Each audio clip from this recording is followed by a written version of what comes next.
Hey guys! This is Lani from Mantique and welcome to my mini vlog. So for today, ipapakita ko lang sa inyo si Charlie. Grabe, sobrang thankful ako na dumating siya sa buhay ko. Thankful ako kay Coach Gil kasi binigay niya siya sa akin. Walang araw na hindi nila ako napapasaya. Pero of course, at the same time, nalulungkot din ako.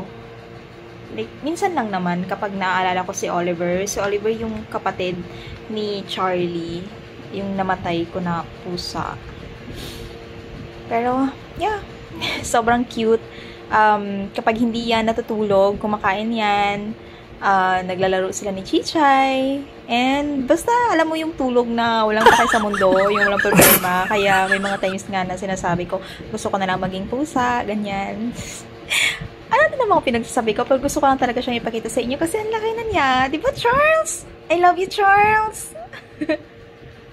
Alaman ko ano ito ginabuhat mo. Nain ko pala yung video without the outro. So, thank you so much for watching this mini vlog. Till next time, bye!